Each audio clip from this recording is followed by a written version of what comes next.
नमस्कार। तपाईले कहिले ख्याल गर्नुभएको छ आजभोलि हामी सवारी चलाउँदा, सार्वजनिक स्थानमा बस्दा, कहीँ यात्रा गर्दा मान्छेहरू पहिले भन्दा बढी चिटचिटे, व्याकुल, अधैर्य, असहिष्णु त्यस्तो प्रवृत्ति बढ्दै गएको देख्नुभएको छ। अझ बच्चाहरूमा सानो सानो कुराहरूमा रिसाउने, सानो सानो कुरामा एकदम रियाक्टिभ हुने त्यस्तो ख्याल गर्नुभएको छ। अहिले विश्वमा महामारीको रूपमा फैलिरहेको एन्जाइटी, डिप्रेसन लगायतका रोगहरूले हामीलाई त असर पारेको छ, तर सबैभन्दा डरलाग्दो कुरा भनेको हाम्रा बालबच्चाहरूलाई पनि त्यसले ठुलो नकारात्मक प्रभाव पारिरहेको छ। पछिल्ला घटनाहरू, चाहे त्यो सन् 2012 को दिल्लीको घटना होस् अथवा अस्ति मात्रै 2026 को राजस्थानको उस्तै प्रकृतिको घटना होस् अथवा हिजो अस्तिकै त्रिपुरेश्वरको घटना होस्, यी सबै घटनाले एउटा गहिरो प्रश्नप्रति सङ्केत गरिरहेका छन्। हामीले कहीँ एउटा फन्डामेन्टल भुल गरिरहेका छौँ, किनकि हामीसँग कानुन छ, हामीसँग न्याय छ, सजाय छ। यी सबै हुँदाहुँदै पनि किन उस्तै प्रकृतिका घटनाहरू बारम्बार आइरहेका छन्? यसको मतलब कहीँ न कहीँ त हामी चुकिरहेका छौँ। र मलाई लागेको हामीले त्यो घटनाको परिणाम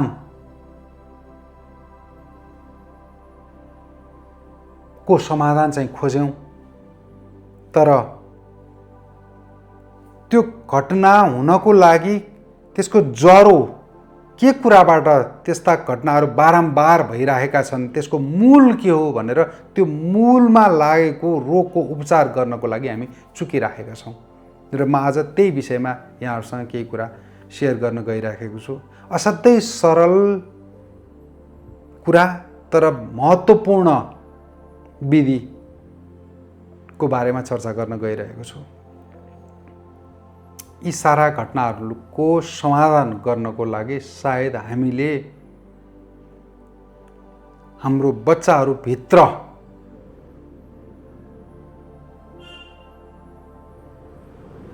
जुन प्रेम र करुणाको त्यो प्रज्ञाको बीजारोपण गर्नुपर्ने हो, त्यो गर्न चुकिरहेका छौँ।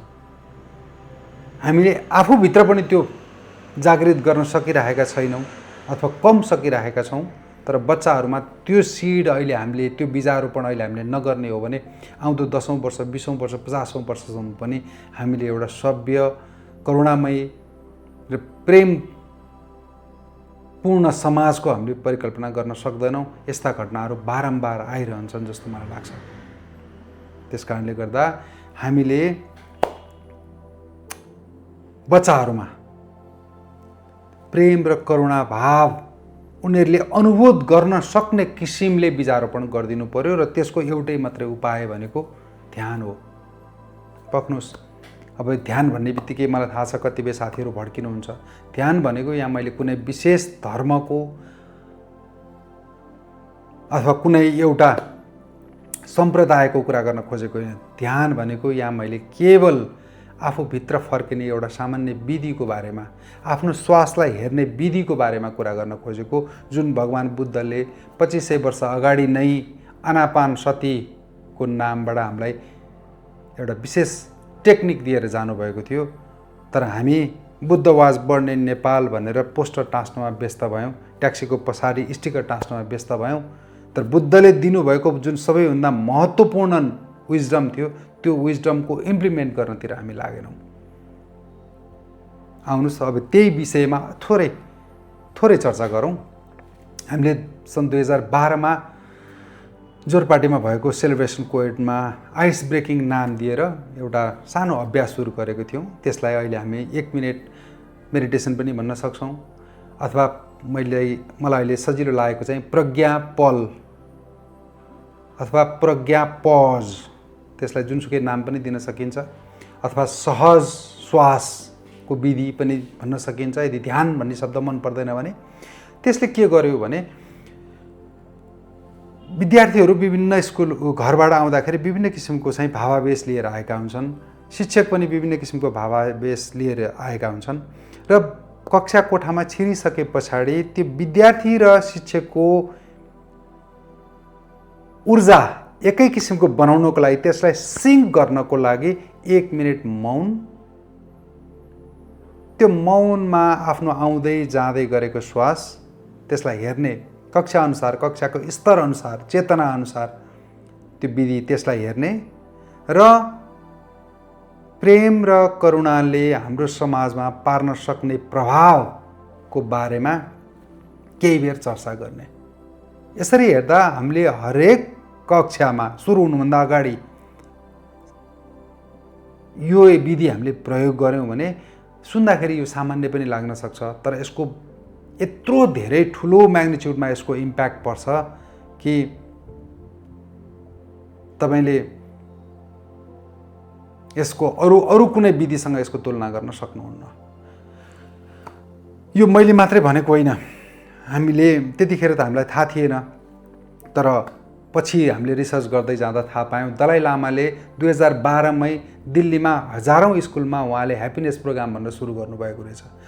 सन फ्रान्सिस्को युएसए को एउटा त्यतिखेरको बदनाम एउटा गाउँमा एउटा स्कुलमा जहाँ सारा विद्यार्थीहरू भाग्थे, रेस्ट्रिकेट हुन्थे, असाध्यै गाह्रो अवस्था थियो, त्यो ठाउँमा माइन्डफुलनेस ब्रिदिङको टेक्निक प्रयोग गरेर हेर्दा पछि असाध्यै सकारात्मक परिणाम आयो। युकेमा सरकारले नै आफैले यो माइन्डफुलनेस प्रोग्राम स्कुलमा अहिले सञ्चालन गरिरहेको छ र त्यसको ठुलो सकारात्मक त्यसले प्रभाव पाइरहेको छ। बाठा देशहरूले गरिरहेका छन्। त्यसकारणले गर्दाखेरि म यहाँहरू सबै शिक्षासँग सम्बन्धित साथीहरूलाई र अभिभावकलाई बेलुका मोबाइल बन्द गरौँ, एकछिन 1 मिनेटको लागि, जम्मा 1 मिनेटको लागि, टिभी हेर्ने त अचेल चलन छैन हामी कहाँ धेरै, मोबाइल बन्द गरौँ, आफ्नो केटाकेटीसँग बसेर 1 मिनेट केवल आउँदै जाँदै गरेको श्वासलाई हेर्ने, स्टिल हुने, एकछिन पज हुने। मलाई साह्रै हुटुटी भयो। अहिले त्यसैले जुनसुकै स्कुलमा जाँदाखेरि पनि मैले अहिले यो कुरा गरिराखेको छु, रिक्वेस्ट गरिराखेको छु र धन्यवाद ती सब स्कुलहरूलाई जसले यो इम्प्लिमेन्ट गर्नुभयो र यसको परिणाम तत्कालीन तपाईले भोलि नै यसको परिणाम पनि भेट्नुहुन्छ। त्यो पढाउँदै त्यो एउटा क्लासमा मेडिटेसन गरेर क्लास सुरुवात गर्नुस्, अर्को क्लासमा मेडिटेसन नगरिकन सुरुवात गर्नुस्। मैले त यहाँ मेरो स्कुलमा यो भोकेसनल स्कुलमा भोकेसनल ट्रेनिङ दिँदाखेरि अथवा चाहिँ थ्योरिटिकल अरू ट्रेनिङहरू दिँदाखेरि मैले आफूले प्रयोग गर्ने गरेको छु। यति धेरै ठुलो प्रभाव त्यसले पर्छ, सकारात्मक प्रभाव पर्छ, यति राम्रो इन्टिमेसी त्यसले बनाउँछ, यस्तो हार्मोनी ल्याउँछ कि तपाईले कल्पना गर्न सक्नुहुन्न। एकचोटि प्रयोग गरेर हेर्नुस्। यो र फेरि प्रयोग नगरी अरू विधि पनि छैन। हो, मलाई थाहा छ अहिले हामीलाई एआई पनि पढ्नु छ, कम्प्युटर पनि पढ्नु छ, विज्ञान पढ्नु पर्यो, गणित पढ्नु पर्यो, सबै पढ्नु पर्यो। तर त्योभन्दा सबैभन्दा महत्त्वपूर्ण कुरा भनेको अहिले प्रेम र करुणा, त्यसको ज्ञान हामीले लिनै पर्यो। त्यो जबसम्म हामीले बच्चाभित्र बीजारोपण गर्न सक्दैनौँ तबसम्म हामीले कुनै पनि एउटा सार्थक समाजको परिकल्पना गर्न सक्दैनौँ। शिक्षाको सही अर्थ भनेको ज्ञान दिने मात्रै होइन, चेतनाको विकास गर्ने, त्यस्तो किसिमको चेतना जुन अनुभव योग्य होस्, अनुभवबाट गुज्रियोस्, तब मात्रै त्यसले सकारात्मक प्रभाव पार्न सक्छ। नत्र फेरि हाम्रै गुरुहरूले भने जस्तो पण्डित्याइ गर्ने, पण्डित बनाउने कुरा मात्रै धेरै गर्न सक्ने बनाउँछ। हरेक विद्यालयमा हरेक पिरियड सुरु हुनुभन्दा अघि केवल 1 मिनेट मौन र सोही अवस्थामा आउँदै जाँदै गरेको श्वासप्रतिको सचेतना, त्यसलाई फिल गर्ने। अलिकति अक्वार्ड लाग्न सक्छ सुरुमा, कसरी गर्ने भने जस्तो लाग्न सक्छ, हामी त्यसमा अभ्यस्त छैनौँ, तर 2-4 दिनको कुरा हो। तपाईँ हामी सबैले सिक्छौँ, त्यस्तो गाह्रो केही पनि छैन। कतिपयले भन्नु होला यो 1 मिनेटले के हुन्छ भनेर।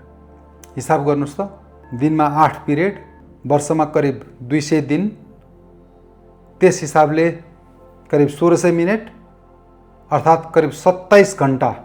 त्यो 27 घण्टा आफ्नो चेतनासँग जब मान्छे बस्छ, जब चेतनासँग एकरूप भएर मान्छे बस्छ, त्यसको कल्पना गर्नुहोस् त। सभ्य समाज केवल कानुनले होइन, सचेत मनले निर्माण गर्छ। हस्, धन्यवाद। हामी सबैको जय होस्।